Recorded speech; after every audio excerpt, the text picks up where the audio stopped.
60. Let me punch a button here because we want to talk to Dr. Joey Speers this morning. He joins us from Dallas, where we talk about COVID-19, its effect on our overall health, and whether there is a connection between the number of young people who are dying of heart attacks and COVID-19. Our conversation with Dr. Speers brought to you by Marcus & Mack, voted best personal injury law firm in the Best of Indiana County contest. Marcus & Mack, a law firm representing injured people. Dr. Speers, good morning. Good morning. Thanks for having me. Good to have you with us, a healthy living expert. Dr. Speers, this is kind of distressing to read this news that there could be a connection between COVID-19 and young people having heart attacks, but it's not the first time we've heard it either, is it?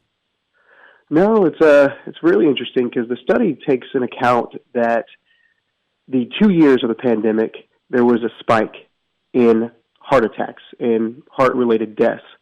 And before that, heart disease and heart-related deaths have been typically number one killer in the United States. Mm-hmm. And it was on the decline. We were like, yes, we're winning. It's going down. And a pandemic hits and it spikes. And in particular, the people that were affected the most, a 30% increase during this 2-year pandemic timeframe, were people of ages between 25 and 44. And you think a 25 to 44-year-old probably does not think about heart attack as a cause of death. But there was a spike by 30%. And they started going back to the drawing board saying, what's going on? What was going on during a pandemic, right? COVID, right? And along with other socioeconomic, emotional, psychological, financial stressors, sure. But COVID was the big underlier, and its effect on the cardiovascular system was really looked at for the first time in this study. Well, what were they finding out physically was actually happening? Were there common things that they said, aha, this is now happening and it wasn't before? I'm careful with always talking about this disease when I talk to anybody, patients or public. Mm-hmm. And everybody wants to know, was it jab-related, vaccine-related? And this study did not delineate, did not make a difference of vaccine or not vaccinated individuals in this. It was COVID.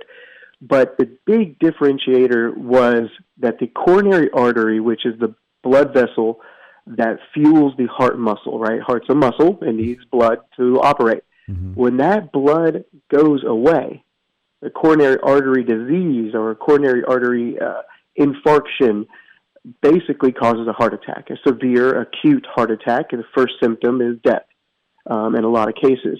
Now, there's other symptoms. If it's very mild or moderate, you could have, pain in the neck and jaw, down the arm, faint breathing, dizziness. You could have cold sweats and so on.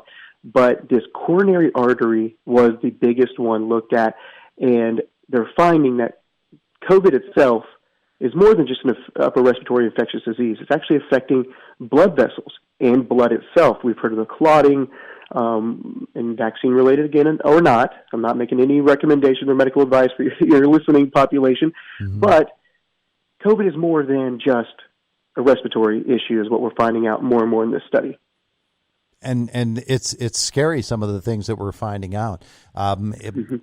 You were talking about blood itself and the mm-hmm. effect that we're finding that COVID is. And I'm sure studies are going to come out over the course of the next 3 to 5 years that are going to say this happened to people's blood and that happened to people's blood.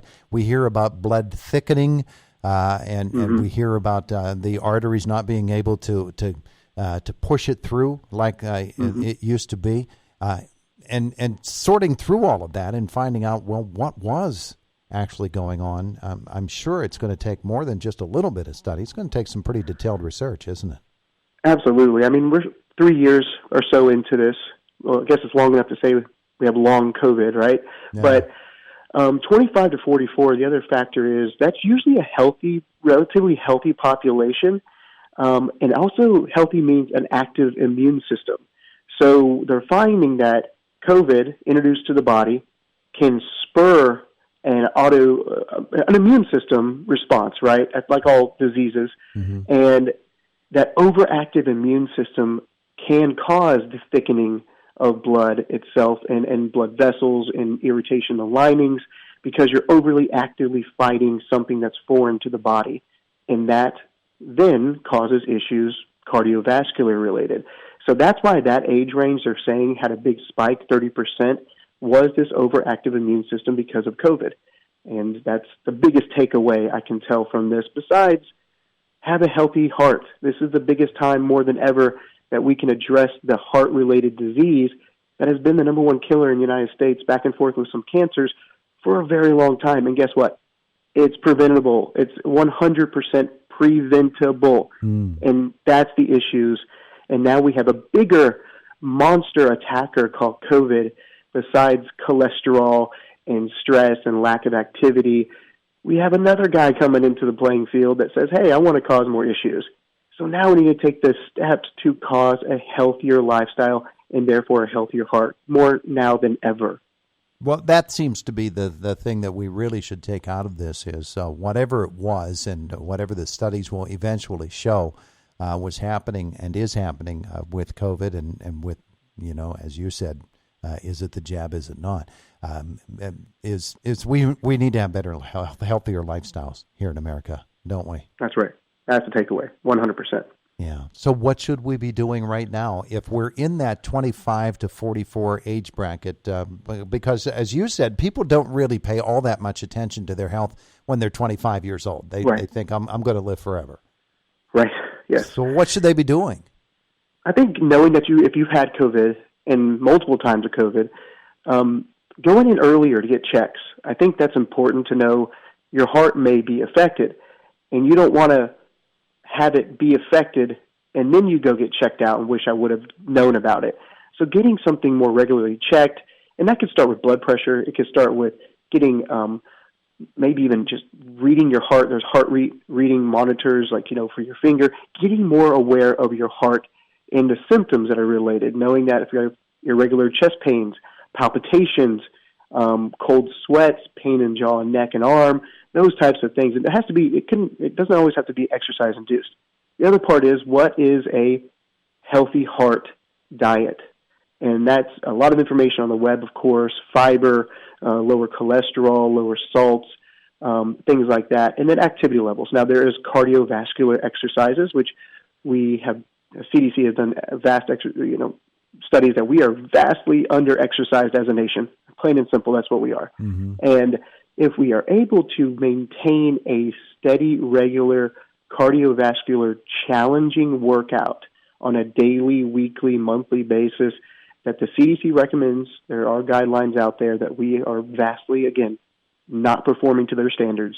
And I would say those are pretty baseline standards that we're still way under. That's where I would start. What does a healthy heart look like? What does a healthy heart feel like? What does a healthy diet for a heart look like? And it kind of goes from there. Stressors, it's really hard to eliminate those, especially during a pandemic. This is one of the things they brought up, the socioeconomic, financial, emotional, psychological stressors of all the things that went along with the pandemic, from closures to having your kids at home with you. I know that. But those types of things also take into account. But eliminating stresses, finding quiet time, meditation, is all going to be beneficial to your stress, your blood pressure, your heart. And here we're talking about 30% relative increase in heart attack deaths in people 25 and 44. There also were increases in people of older age brackets as well. Mm-hmm. So, and I would assume that as we get older, we need to pay even more attention to those sorts of things, right? Absolutely. I think it's becoming more evident that with lifestyle changes earlier on, you can help live a longer, healthier life. But even starting them later in life, it's still better than not doing it, right? So it was only, I think, 65 and older saw about 14% increase in that number, but there's still an increase, and it's still a pandemic relationship. So heart health is on the forefront of all of our mind in the healthcare community, and what it means not only with COVID, but what can we do to reverse those numbers for heart disease-related deaths that are preventable. And it starts at any time. It can start today, preferably not tomorrow, but it can start whenever, and sooner than better. He's Dr. Joey Speers. Where do we find out more?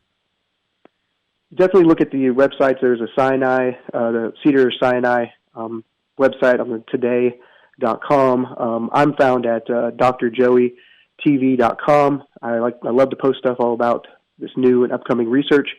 But yeah, dig into some really accountable research and find out what a healthy heart is. That's what I recommend. He's Dr. Joey Speers. Thanks so much for spending some time with us. I appreciate it. Thank you so much. Thanks for having me. Have a great day. You too.